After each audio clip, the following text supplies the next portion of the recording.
All right, thank you to everyone who's joining us live here at the Wiener Circle and on Facebook and YouTube. We'll be getting started in about 30 seconds.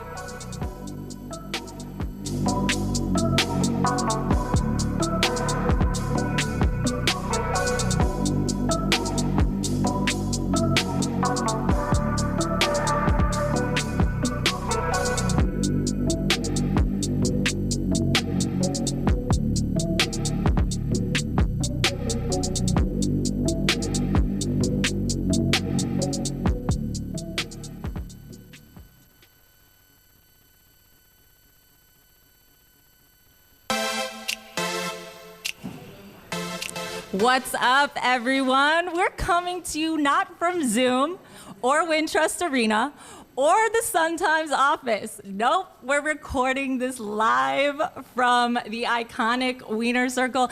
And our first live episode, who better to have than championship-winning head coach and GM, James Wade. James, it's the night before the season opener. Yeah. Your title defending season, and you're here with us. So first, I just have to say thank you. Thank you for having me. I'm so happy to have you here. My second question, though, since you're here, does that mean we're good on the breaking news, or should I keep my phone? Yes, we're good. Should I keep my phone, the notifications on? Is Kelly gonna give me any updates?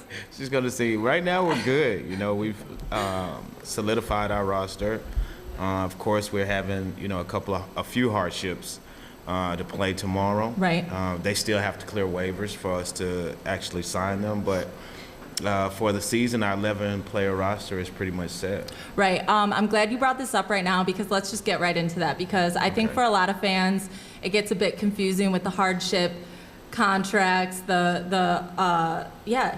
just gets a bit confusing. And so you have 4 players that you're expecting to sign to replacement contracts tomorrow. Yeah. Can you explain a bit for our listeners and for fans that don't have that full understanding of what it is when you need to apply for a hardship exception? So you apply for the hardship exception when you have injuries or when you have players that report late from overseas duties as far as playing basketball or other things if they're not in market. And the players that you have in training camp, you actually, if you want to bring them in as replacements, you have to waive them. You have to waive them, and they have to be on waivers because you don't want to deny them an opportunity to play at another ball club. And so when you're bringing them in as a hardship, it's because they've exhausted every other option of playing under a yearly contract. Mm-hmm. And so with that said, because we have players that's going to be late, that's what we have to apply for, because we only have 6 players tomorrow that'll be on our 11-player roster. The challenge in the WNBA is real. Yeah, but we're happy to have those 6 here, and we have 1 player that's heading back tomorrow that'll be here tomorrow, but won't be back in time for the game. Then we'll have a few more filtering in as the time passes in May. So we should be whole pretty soon, but not too soon. Not yet. Yeah. And when you're asked about this, you often talk about this isn't a problem that just the Sky are facing. This is every team in the WNBA is facing challenges like this. So can you describe how this challenge is indicative of the expansion that's necessary in the league and also on rosters? I mean, wow, we were watching, all the players that were getting waived, and it was real WNBA players. It was wow, they're getting, and so we have this board in our offices with all the players, and you're taking names from a team and putting it under the free agency, and you have so many players that you can actually have 2 teams of good players. Right. So, and general managers, we have to be very creative as far as what we're doing with the salary cap and stuff like that. So it doesn't come without its challenges, but I think Kurt Miller said it pretty well. Sometimes it doesn't match. You can have 1 player, but it doesn't match with another player's the amount of money that they're making, and so you can't have them both together. And so it's about having the best 11 players together, and that's a challenge, but that's why they play us the small bucks. I had somebody tweet me yesterday about, do these people just not know how to manage the salaries or manage their rosters? And I'm like, no, it's quite the opposite. They actually are juggling these salaries and fitting it together, these puzzle pieces, quite brilliantly. But this podcast originally started because I was having all of these profound conversations with people like yourself, players whose life experience was a daily education. Like I'm leaving conversations with you guys and I'm like, okay, I could apply this to my life. And it felt almost like unfair that I was getting these conversations and then, using one small quote of yours or one small quote of Vandersloot's. It just wasn't fair. So I really do love getting beyond sports on this podcast, and your career is really something that I think so many can learn from. You've talked a lot about how your expectations for yourself when you are a player, contributed to your mentality shifting as a coach to not having expectations. So let's take it back all the way to the beginning. What inspired your career in coaching? I guess it was by chance. You spend all your life like in love with a sport, in love with the game, and giving so much of yourself to it that you never wanted to end. Mm-hmm. And so I think the best way to do that is by sharing that love with other people, mm-hmm. and helping them to express their love for the game. And so, actually celebrating their love with them and seeing them succeed. And so that's what I was able to do in coaching, actually empowering players and getting them to places that they probably didn't feel like they could go. Mm-hmm. And just hoping that, or wishing that I had someone like that, mm-hmm. And if I can be that for them, then it'll make the sport even better. So that's where it came from. Never, I've always, on my tombstone, I wanted to be known as this great player, So, but it didn't work out that way, and I didn't realize until I started coaching that my fulfillment, it was much more full from coaching than it was from playing. I mean, you had a professional career playing. Yeah. You played overseas. I wasn't Chris You always Paul, talk though. about yourself like you're a chump, but you had a professional career. Yeah, but and I'm always appreciative of every, step that I've made. But like I told you, I had high expectations for myself that I didn't meet, and so that's why I never do the same as a coach. And I will never do it. So. Well, this is another story that I've heard about your transition from playing to coaching, from yourself and from others, about that jump to joining Dan Hughes' staff in San Antonio. And I recently heard a new iteration of it. Olaf told me a story about.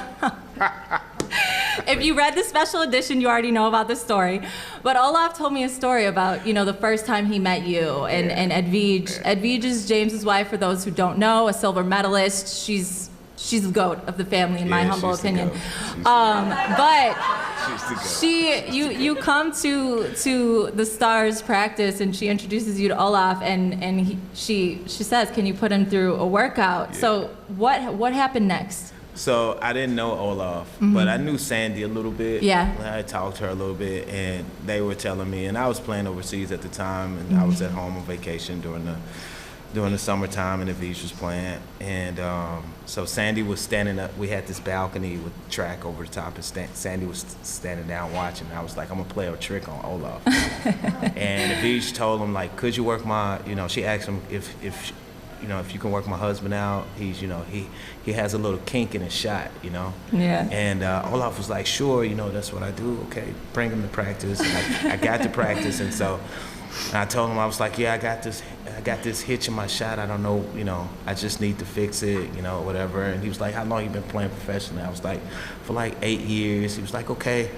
let's, he gave me the ball, and then I shot the ball like this.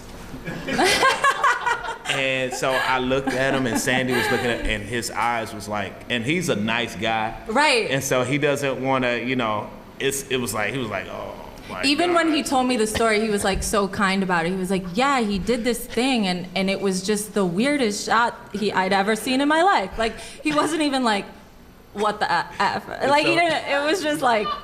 And so he turned his head, and we all just died laughing, and he didn't know what was going on, and then he saw that we were joking, and he was like, oh my gosh, he just turned red. It was amazing. It was amazing. That was the moment that we shared, and I think that's the thing where we kind of like bonded from there, so it was pretty cool. Yeah, and another thing that often gets brought up when people are talking about you, both colleagues and players that you've coached, is just your ability to connect with people on a human level. And so that's a skill, and it's a hard skill. We're not all good at connecting with new people in that way. And so I wonder for you how that skill really got honed, and have you always just been somebody who's been able to establish these relationships like that? I mean, I don't know. I guess, I think you got to care about people. Yeah. I guess, you know. And I want to see everybody happy, so you just try to connect with them. And I know a lot of times people just want to be heard. Mm-hmm. And so I try my best to listen. You got 2 ears and 1 mouth for a reason, so I try to use it. I try to use it and just make sure that I'm just connecting with people. The first thing I do when I arrive in practice is I make sure I look at everybody in the eyes and ask them how they're doing, and just make, no distant waves or anything like that. I have to actually go to them and just see them and make sure they're okay. Connection is important. Very. So in the last 5 years, these last 5 years for you have been, significant from an outsider's perspective. I'm going to let you use whatever words you want to use to describe it. But yeah, in the last 5 years, you won a championship on the Lynx staff as an assistant on Cheryl Reeve's staff. Right. You worked closely with Syl. She won MVP that year. Right. You were named head coach of the Sky, head coach and GM of the Sky. Mm-hmm. You won Coach of the Year in your first year. And then you bring the Chicago Sky its first ever championship. Help bring it, because coach, players, it's a group effort. And it wasn't just history for the Sky. It was history in Chicago, Chicago's first WNBA championship. Like, this is all very significant stuff. Yeah. So try not to downplay it with your answer. But what have the last 5 years been like for you, that journey? And can you explain how your lifetime of work set you up for these moments, not just, one thing after the other? It was the lifetime of work that prepared you for all of it. Well, it's been pretty cool. It's been cool. I mean, I don't know how to. I guess because I'm in the middle of it still. I don't know, but I think once you have all these, like, you try so hard all your life to just accomplish things, and sometimes you fail, and you have to take something from it. And so instead of wallowing in it, I always try to learn from it. And I take that failure with a certain pride, and I don't forget it, so I can build on it. And so when big moments come, I'm not afraid of them. And I just try to attack them as much as I can. And I look for the difficult moments because coming out of them is probably the most rejoiceful thing that you can actually experience. Man, I think we could all relate to that, coming out of the challenge. It's regular life, right? That's the best part of life, I think you're right, is coming out of the challenge, making it to the other side of that. And something that I'm not sure a ton of people know, it was surprising when I heard, was you almost joined the Sky before joining the Lynx staff in 2017. And the entire story is just so, it's such a great example of the right timing in life. Yeah. And so take us back to that year, 2017. Amber Stocks, offered you an assistant position on her staff, and in the final moments, you talk to Cheryl and get an offer there. And why was that right? Why was that the right decision for you? So up until that point, I was with Dan Hughes in 2016, and he retired. And when he retired, my contract wasn't renewed. And so I was looking for a job in the WNBA, and that's when I didn't have any expectations. So I was like, I'm probably going to coach in high school in France, and I'm cool. It was a nice run, It was a good run. It was a good run, Decent. I loved, working with Dan Hughes, but it was too good to be true. So nothing's going to happen. And then I got a call from one team and then another team. And, but I was for a month, I was like, I didn't know what I was going to do. I had a newborn baby and just, I didn't know. Shout out to Jet. Yeah, shout out to Jet.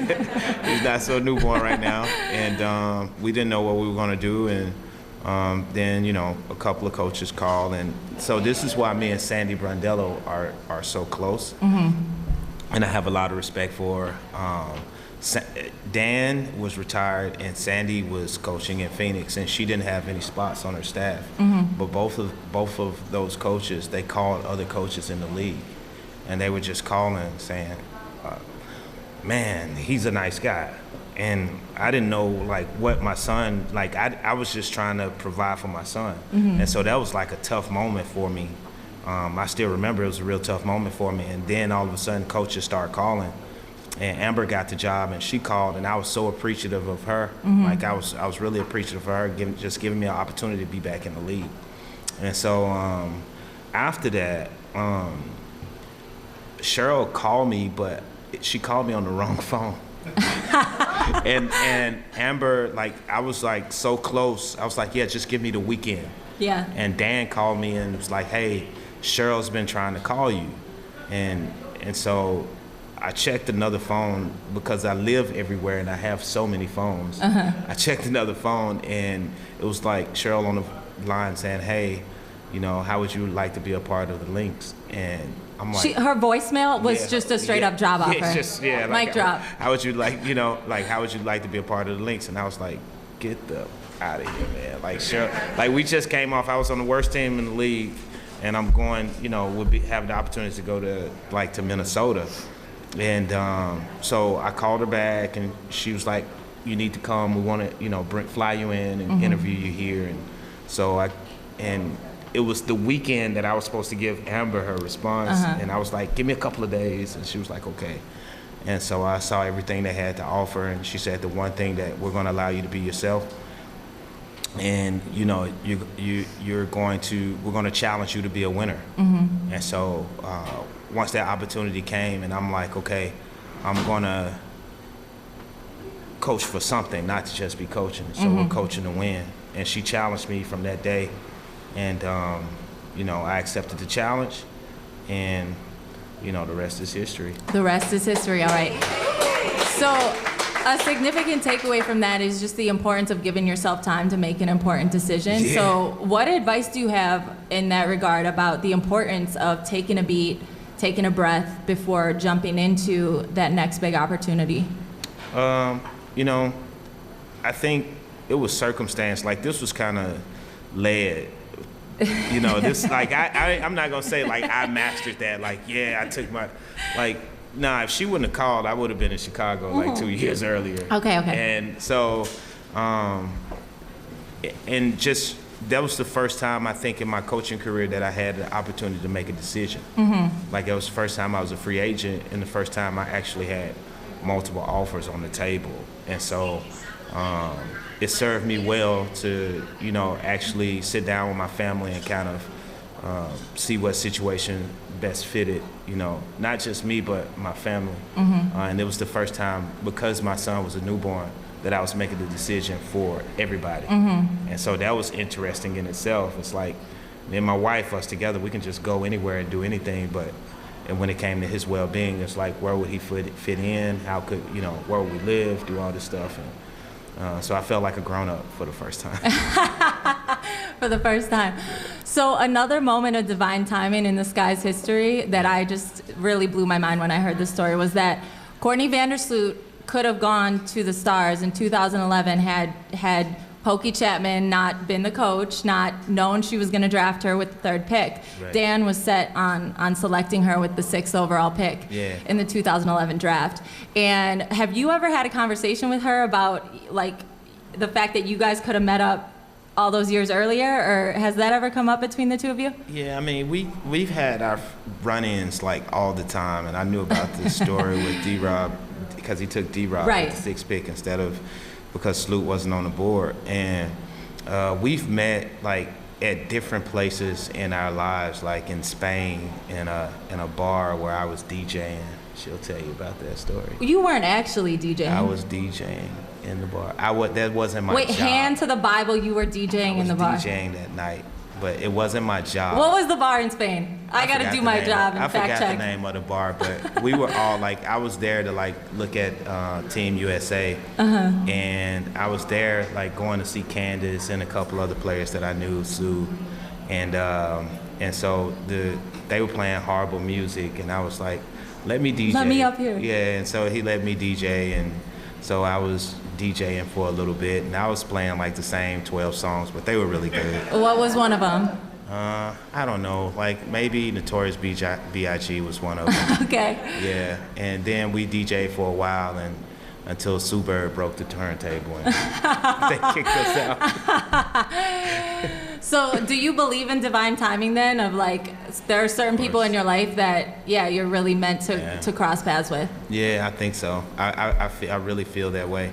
I crossed paths with Allie and all these wonderful people, and Emma. That's one of the reasons why Emma's here. I was the first coach to go scout her when she was 19 years old, and so we've had a relationship since then.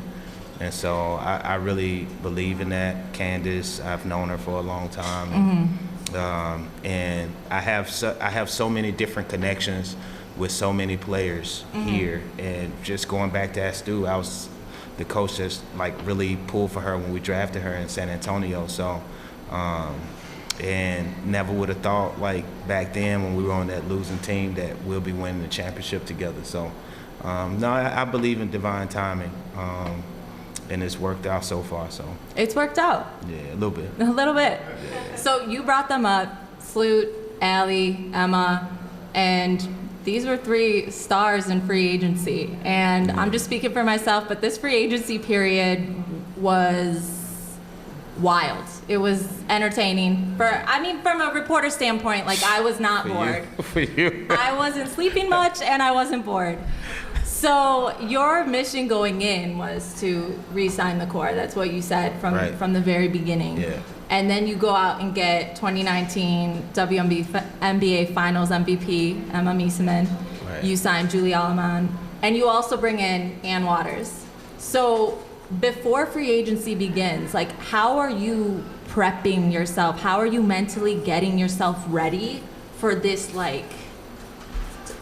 just the intensity that's about to take place? You already know what moves you're going to make. You already know what you're trying to do going in, obviously. A lot of cucumbers, bubble baths, and wine. Self-care. No, it's just a strategy. Yeah. And it doesn't always work.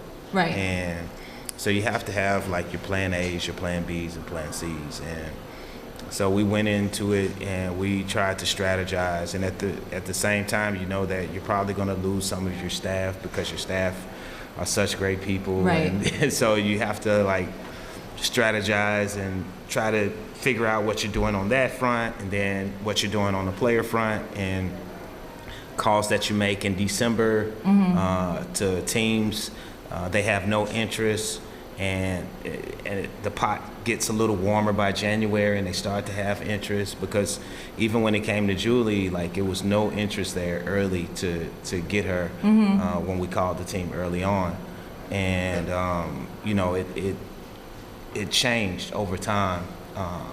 Ann was somebody that I was trying to get even before the Emma, availability came along, because right. I know it seems like it matches, and it does to some point, but Ann is someone that I've known for 20-something years, and Olaf really meant a lot to our organization, but I wanted somebody to fill that void that I trusted could, so that meant that it would probably have to be someone that I had a prior relationship with, that I trusted from a basketball mind standpoint. And that so happened to be Ann Waters. Emma is, I saw the opportunity, we saw the opportunity, and we kind of studied that. And so what general managers do is we study rosters, and we know the rosters and the salary cap. Right. And so we knew that them having the number 1 pick, they were going to have some tough decisions to make, and having players that were coming back, and then we knew that even with Tina Charles, if she came back or not, that, it was going to be a tough decision for Washington to make. And so we just decided to put the pedal to the metal and just show her how we can be a beneficial team to her. Then what that does is we knew that we had 7 free agents, or 8 free agents and 7 free agents, in free agency that we had to sign, and that was just so tough because you're like, okay, which direction are we going? Right. And so that was, you weigh the pros versus the cons, but we knew, we studied our roster, we knew, what direction we had to go in when it came to the people that we were going to keep, and our core was very important, especially to that championship run, and the way they played together was amazing.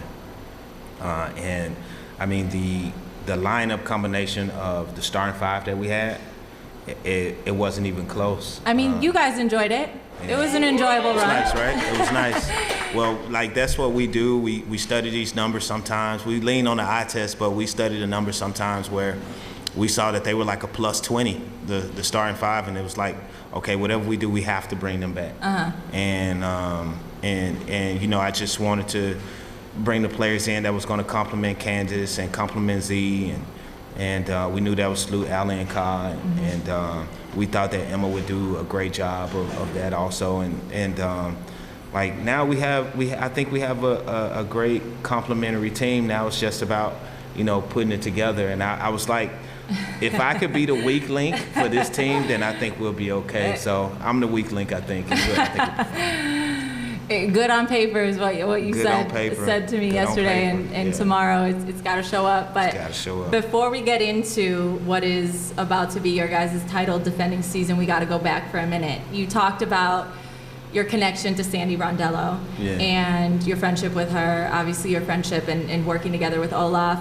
And it's just reflective of the small pond that the WNBA is, in the sense of everybody is so connected. Like, you're all, you've either worked together, you know each other from somewhere. So this finals series last year in 2021, the storylines were so entertaining, from Sandy coaching against Olaf and your friendship with Sandy. There was never a dull moment. Yeah, I would have hated to be in that house. I mean, I think at one point she was like, yeah, we're not, well, they weren't even spending time together during the finals. Hey, I wasn't getting into that. She's like, yeah, we haven't seen each other. Like, we're seeing each other at the games, but that's it. They're good now. So. They're good now. They're coaching together in New York. But for you going into that series, was that an added level of excitement, just being able to coach against someone you consider a friend? Do you guys not think about that kind of stuff at all? No, I mean, you have a respect for, and I have a respect for that organization. I was fortunate enough to coach Diana, coach BG, and so I respect all of them. But when you get in between those lines, it's like, I didn't care who was in front of me. Right. I was just like, we're trying to win this thing, and we'll hug afterwards, Yeah. But they have a certain level of my respect, but I respect myself and my craft so much, and I respect our team so much that I was going to give 110%, and whoever we were playing. What was your favorite moment from the finals series? Do you have one? A list? Top three? Top 3. Top 1 was the horn, the buzzer going off in Game 4. Well, okay, so that's an obvious question, but I guess if you had to pick something other than the confetti falling in the first ever championship happening, was there a game that... Oh, a game during the game? Yeah.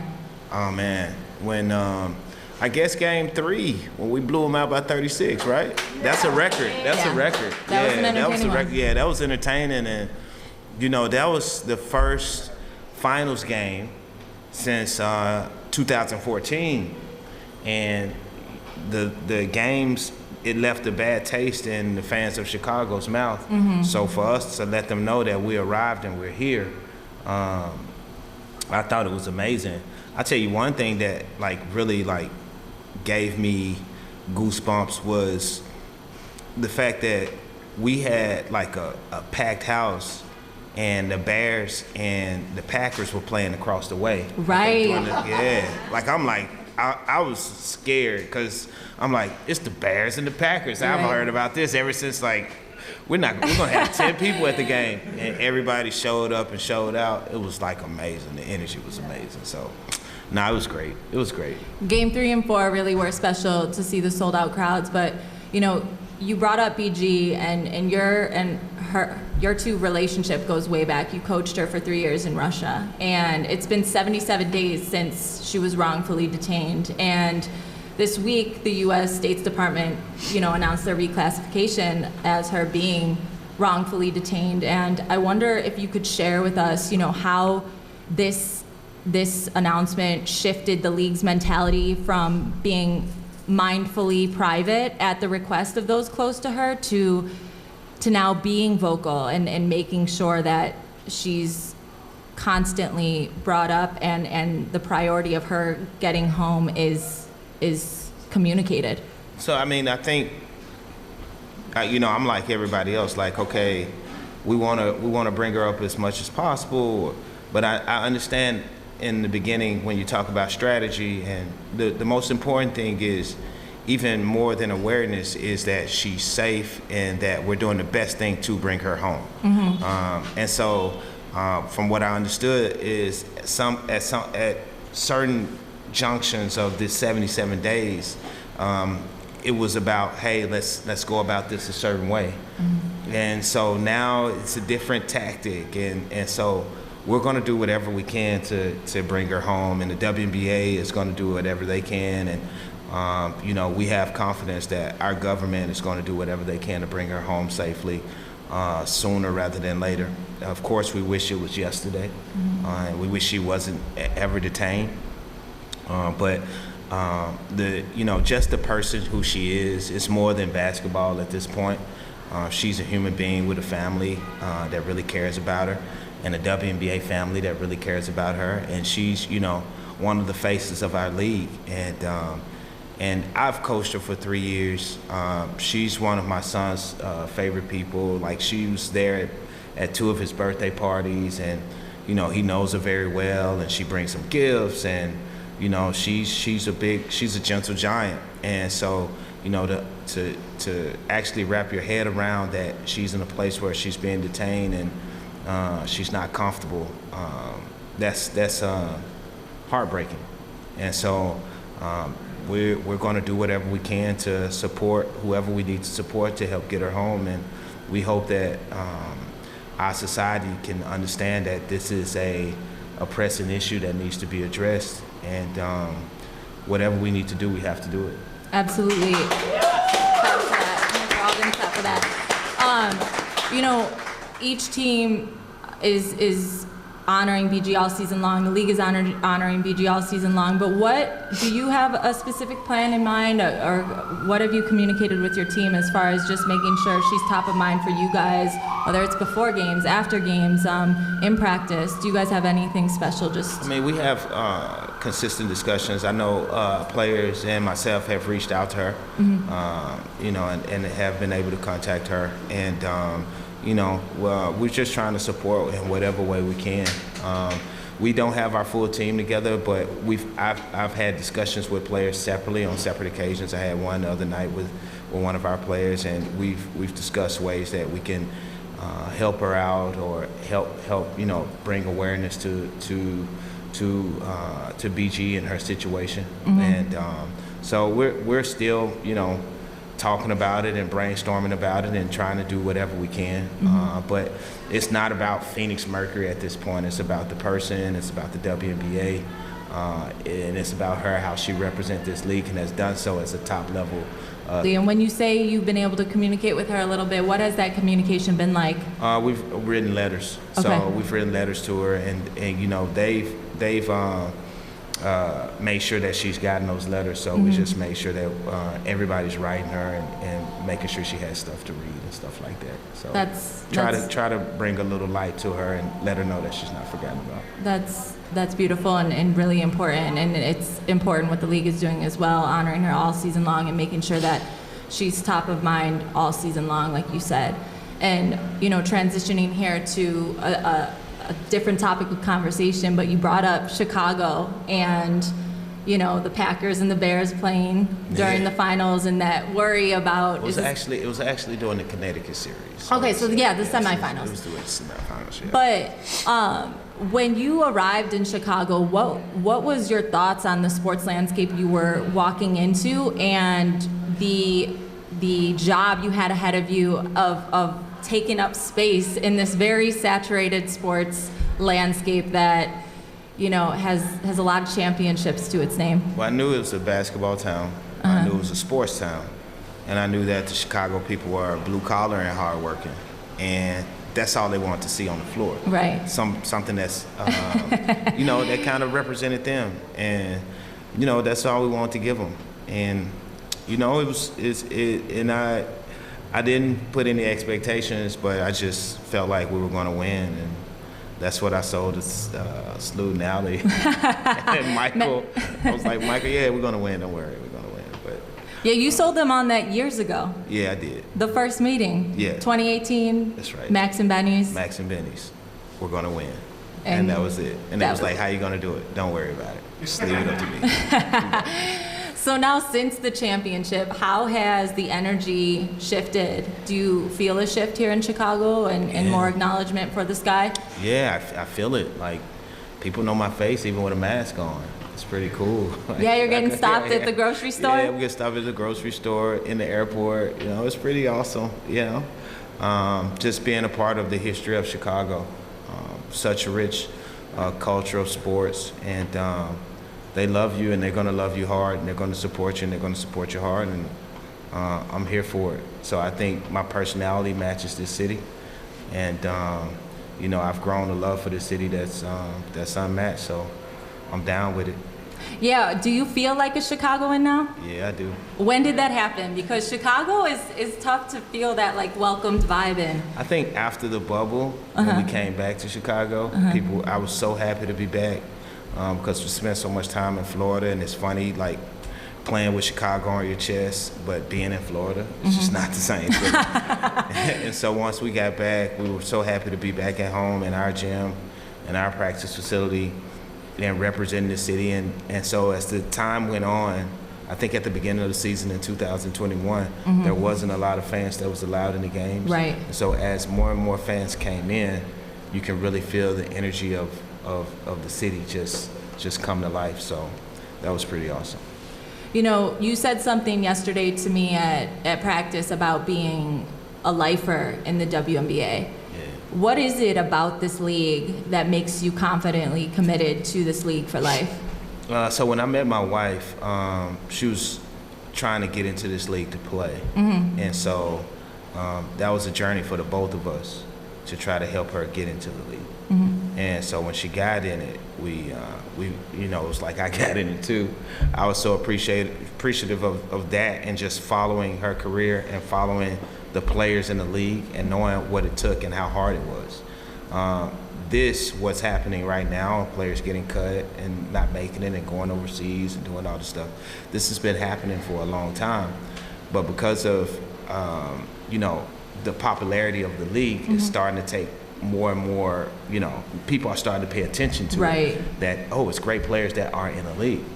And so it's been a part of me since we've been, you know, since she's been grinding and playing in the league, and she was able to play for years in the league before stopping. And once I got an opportunity to coach, you know, I just felt like I appreciated Dan Hughes and the WNBA for giving me the ability to be myself and to express myself, and to help players do what I wasn't able to do.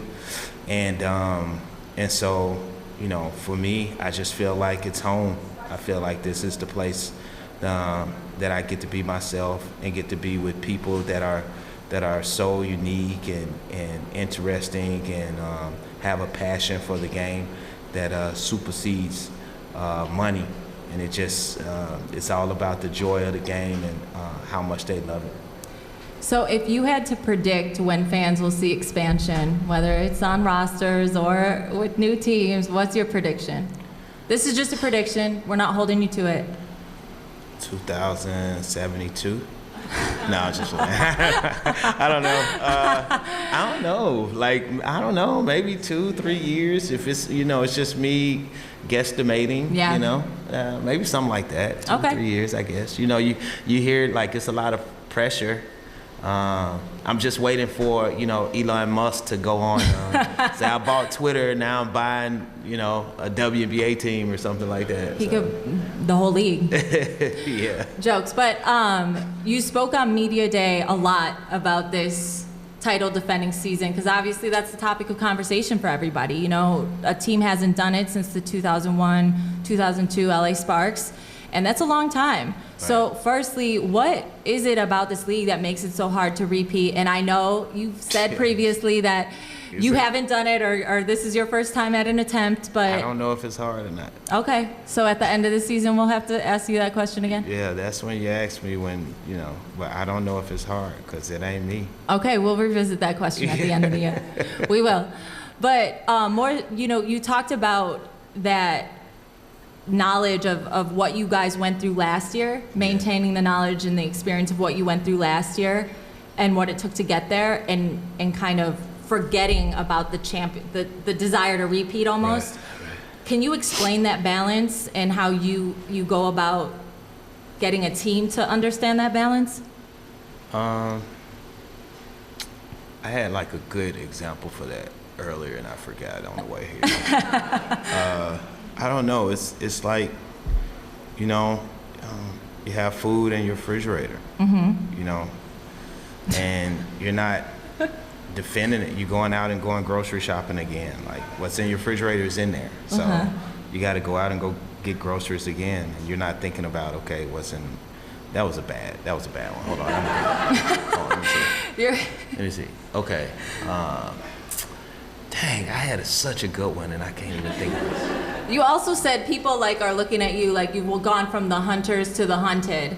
And you're like, no, we're still hunting. We're not. We're always hunting. Like, it's not like we're never getting hunted. That means you're content and you're just trying to protect what you had. Like, that's behind us. We're trying to get more. Mm-hmm. I think that was a good one, I guess. But yeah, we're trying to get more. Mm-hmm. Like, I don't. We're not trying to protect the 2021 championship because we're already 2021 champions. We're trying to go get another one, and it has nothing to do with the 2021 championship. Mm-hmm. So we're all at zero now. Yeah.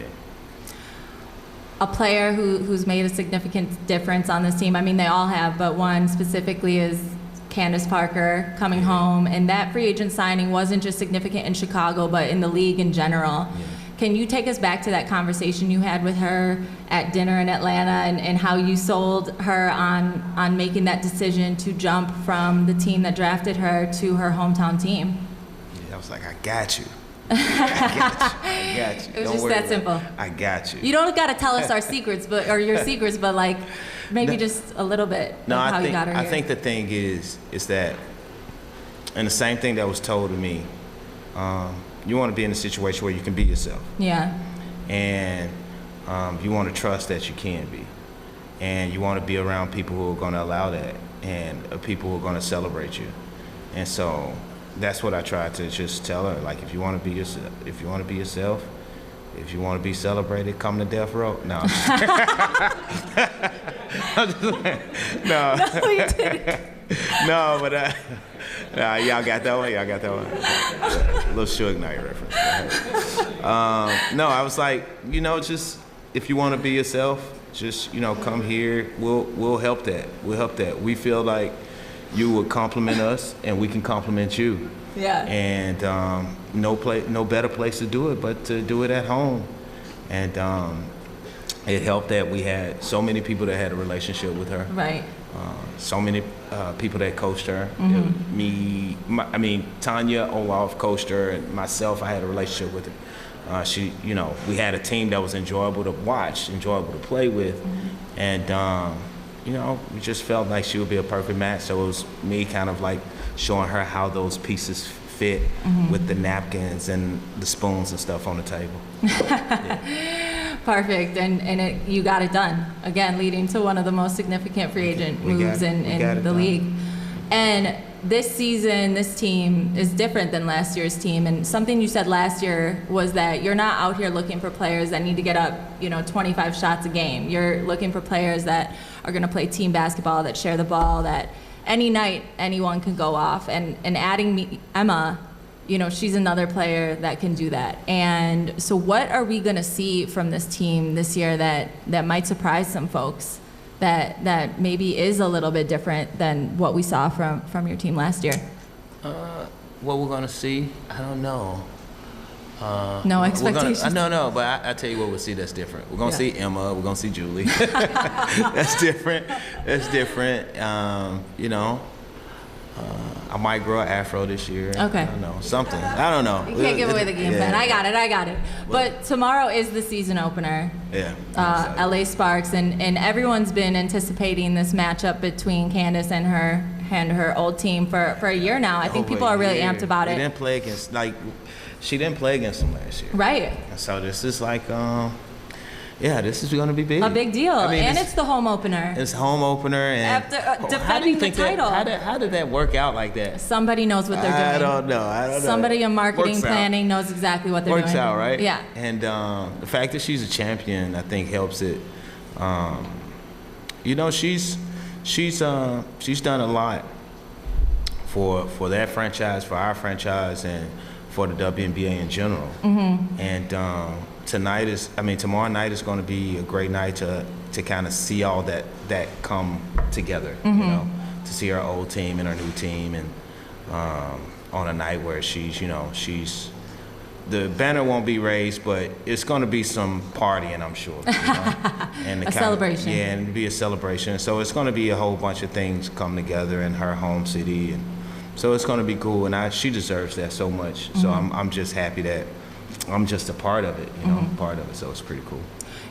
Something about her return home that I feel like has been skipped over a little bit is the pressure that comes with returning home after you've already won a championship. Now you're coming to a team that's never won one. The storyline starts spinning immediately of like, okay, can Candace bring them a championship? And I talked to Dwayne Wade in an interview in the fall, and he talked about his return home and how it didn't go as planned. And people talk about LeBron's return home and what happened and what it meant. So that pressure that comes with a moment like that, a season like that, can be a lot to the average person. I mean, Listen, I'm not cut out for that type of pressure.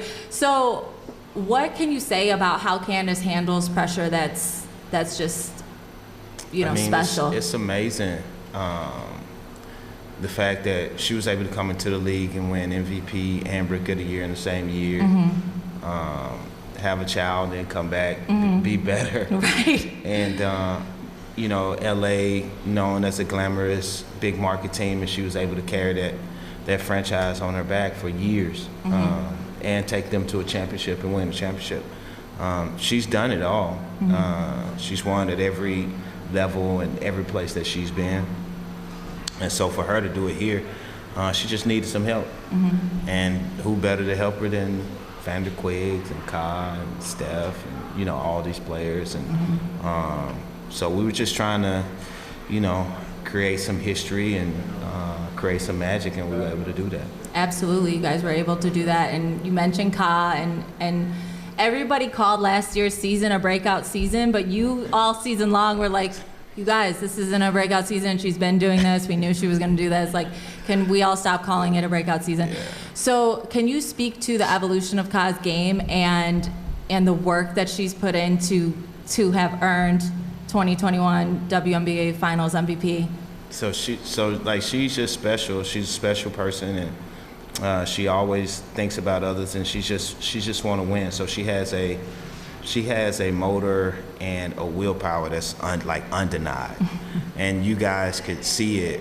And so her passion kind of feeds the crowd, and the crowd feeds off her passion, and they give it back to her, and it's like this combustible energy that's built in this talented package, and she's going to back up everything that she says.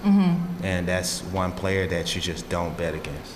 So it's really special to coach her, and going into that free agency period in 2020, we just knew it was going to be that kind of season. And to show it 2021, she took another step. Right. And she just is who she is. And soon it's going to be a distant memory. This is just who she's going to be every day. And this is who she is every day. And then she went overseas, won first year in EuroLeague, won MVP. Like, she's for real. She's for real, y'all. Have we even seen all of what Ka's capable of? Nah, but you're going to see it. You're going to see it. You're going to see it. What feelings do you have the night before a season opener, a home opener, and specifically this one coming off a championship? Well, I might give me a hot dog. And, no, I mean, I feel good. I feel good. I'm not really thinking about the championship as much. I'm happy for you guys because we did it for y'all. Like, so I'm happy for y'all. But I'm just focused on 2022. When the banner goes up, I'm gonna celebrate it just like everybody else. And but now it's just, my thing is, like, I have an addiction. So let's do an intervention, you guys. I have an addiction, and I'm addicted to winning. And so my name is James Wade. Hi, James Wade. And so that's all I'm focused on. Like, I just want to win in 2022, and we'll just go from there. So before we let you go, we have a few questions from our attendees today, and Cool. They submitted them, and they're cool. actually pretty good questions. I don't even want to say their names because I don't want them to come for my job, but I'm a Leo. We're gonna give them their credit. So Brian P. asked, have you rewatched Game 4 of the 2021 Finals? Have you done a film session of that game with your team? I've watched Game 4. I haven't done a video session with my team, but I have done a video session with the coaches, though. And it's all good feelings, but, I can be critical of things. So, yeah, I was probably, I'm like, we got to do this better. Yeah. Okay, so now I got to ask, you and Candace, I think Courtney too, Allie, everybody said Game 4 was a microcosm of last year's season, and truly those that watch the entire season know exactly what that means. Like, It really was. But again, in your own words, can you describe what you meant by Game 4 was a microcosm of the entire year? Because it was like we went up and then we went way down, and then we just came back growing like lions, But I mean, it's like, it was, and the game was so emotional. I think you could see the fans, and if you look at the video after we win, you can see my wife, like, she was like crying, like she couldn't believe it, because I think she was like all of the fans, like the heart was just like, oh my gosh, like we did not want to go back to Phoenix. And but I was pretty confident that we were going to win that game. I don't know if the mic caught it, but when Z got her 5th foul, I pulled her out. I was like, okay, we're going to win, but just make sure you don't foul out. If you don't foul out, then we're going to win. And so she went over to the bench, she came back in, but Steph started playing well, and like it was good, but I never had any like doubt. We had gotten that far, and we had overcome like a 7-game losing streak. We had overcome being 14-15 with a week to play. We weren't going to be denied at this point. Kathy C. wants to know, do you think the little wins are just as important as the big wins when it comes to equality? Yeah, I think they build. I think they build. I think the little wins, they show what's possible, and they give people hope. And they give people hope to keep fighting, So every little win you have, you're going to have someone that's less discouraged, and they're going to keep fighting and say, okay, just chopping away. And I think we have to keep on doing that. We're getting to a place, and sometimes we're not, the people that fight for equality aren't as highly publicized or put in the limelight, or they're not as highly quoted as the people that are against it.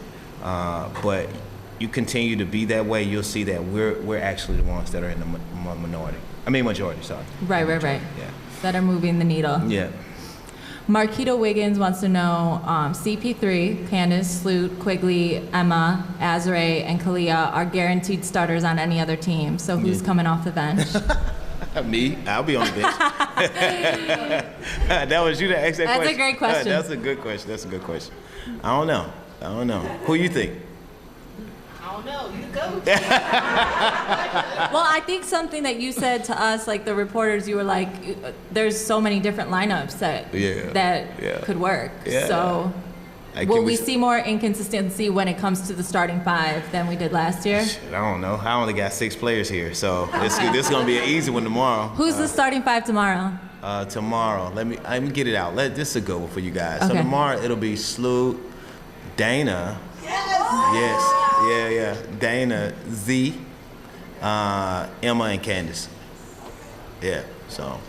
And we got to see Dana. Well, sorry, I shouldn't say we. This is kind of hurtful. Some of us got to see Dana and Emma together in the preseason games, and they look good. They look good, right? And they also look good because Emma, that was my first time seeing her in a Sky uniform, obviously, and the way she even, was the leader out there without Sloot playing, without Candace playing, without Allie playing. It was just clear. It was like, okay, James got another one of his players. She looks good in blue too, so she looks better in blue, I think. Tiffany Mims wants to know, what identity do you want for the bench given the leadership of Emma and the experience of Dana and Ruthie? So we have a selfless ball club. And so I just want them to come out and just play hard, whoever's coming off our bench. And we're a team that loves playing together. Doesn't matter if we lose or win. We love playing together. They take enjoyment from practice. So I think we want to put accountability, just as much accountability on the bench as we do on the starters. So by the time that the game is played, you guys won't recognize who's starting tonight. Because we're going to put that much accountability on everyone. Mm-hmm. Yeah. Sam G wants to know, what can they do to support the WNBA and women's sports better? Just watch and know the league. Right now, it's interesting for me. I really appreciate the NCAA, and I feel that sometimes the NCAA is more publicized than the WNBA, and the WNBA actually has the best players in the world, And so some people take offense when some players from the NCAA don't make it. But it just goes to show you how great the WNBA players are. And it doesn't take anything away from them. It's just we're the best team in the world, the best teams in the world, and the best players in the world. And I just think you have to support them and watch it, and come to games, and bring your family, and bring your friends, and you'll see, you'll appreciate it. You'll appreciate it. I was just like everyone else. I was like just a fan, and I just fell in love with the game, being that close to it with my wife, and it's one of the, I could never leave and go coach in another league or anything else. So. I just think you have to really enjoy it for what it is. And when you hear people talk about Lord of Rims or do this or do that, it's the purest form of basketball, and it's the most beautiful thing with the most unique people and wonderful people that you can ever come across. So I love coaching the players. I love the league. I love everything about it. He just told me. What? Who's winning one-on-one between you and Ed Beach? No one submitted this, but I just had to ask. Okay. Will she see this? I don't know. I mean, we're friends on social media, so. Oh yeah. Maybe. She'll win. Okay. Happy wife, happy life. Honestly, my money is on Ed Beach. Janice wants to know, what opponents are you most looking forward to face this year? I think. Let me see. Let me go. Atlanta, Connecticut, Seattle, Phoenix, New York. He's about to name the whole league. LA, Las Vegas. Mm-hmm. Who else we want to play against? Indiana. Yeah, we want to play against Indiana, Dallas. Yeah. What about Minnesota? I say the best for last. Minnesota, and I'm missing somebody else. Who else am I missing? Did you say Seattle? Yeah, I said Seattle. Did I miss someone? Now I'm lost on who you all named. You said Atlanta. I said Atlanta. Indiana. Seattle. Connecticut. LA, Connecticut, New York. Las Vegas. Las Vegas. Yeah, I said everyone. Yeah, that's. Yeah. So I'm looking forward to playing all those teams. every last team. Daniel C. asked, can you tell us about the coaches Dallas, you... yeah. Dallas, right? You said Dallas, right? Mm-hmm. Yeah. Daniel C. asked, can you tell us about the coaches you played for and coached with that deeply impacted you as a coach and a leader? And we kind of touched on this earlier. I should have included this one up earlier when we were talking about it, because I know you've got a lot of impactful people. Oh, yeah, I have a lot of impactful people. Coach Jackson, who I played for in high school, he really impacted me as a person. He was very, like, disciplinarian coach and, you know, tough love and, you know, just wanted to make sure you didn't doubt yourself. I think, you know, he was probably the most impactful coach that I've played for. And Coach Scott Groninger, I played for him in college, and he was someone too that really like gave you confidence and believed in you no matter how of a knucklehead you were. He always like saw the good in you. So those are probably the two coaches that I've played for that have probably impacted me the most. The coach I've, you know, worked with, Dan Hughes and Cheryl Reeve, you know, those are two that they were like different ends of the spectrum. In what way? Because Cheryl comes from Dan's tree. I'm interested. In what way? Cheryl is Cheryl. Like she has this willpower that's very strong, and she wants to win, and you know she has her blueprint, and that's the way it is. But now she's gonna want you to be yourself and let you like be yourself and give you the freedom to do that. But you do it in this structure and you'll be successful. Dan is like the best humanitarian you can ever meet, and he's gonna nurture you and try to build you up for success every step of the way. The last question goes to Mary Lou, my mom. Okay. Okay. All I right. had to let everybody know she's my mom. I love it. What is Coach Wade like on his hot dog, and what does Miss Annie like on hers? Oh my gosh. Okay, so I like. Yeah, have you had a proper Chicago hot dog yet? I think I have. What was on it? Today, I haven't had one today. Relish, onions, mustard. Was there ketchup on it? No ketchup, no. He Yeah, knows. just mustard, relish, and mustard, relish, and onions. Yeah. Okay. Yeah. All right. What about tomato? No tomatoes. No, Okay. I'm not one of those dudes. Okay. I feel like there's also some like pepper that goes on it or something that's like a proper Chicago hot dog. I don't know.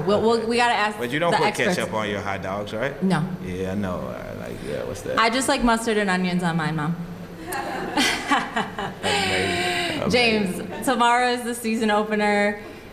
I mean, for you to give us your time the day before, the night before, I very much appreciate it. Well, we play for you guys, so that's why we play for you. Absolutely, absolutely. Thank you all for coming to our very first episode of Equal Play that we've done live here at the Wiener Circle. Again, this is like the most iconic location in Chicago, in my opinion. 6 years ago, I was living in a studio not far from here, broke as hell, and I would walk by here, and it just was like the Wiener Circle. You loved it, and so to be hosting a podcast episode here with you, 6 years later, it's like amazing. You couldn't have told me this was going to happen, and I appreciate all of your time. I appreciate your time, Coach, and we will see you tomorrow at Wintrust. All right, thank you. Thanks for coming on. Thank you, seriously, thank you. This is great.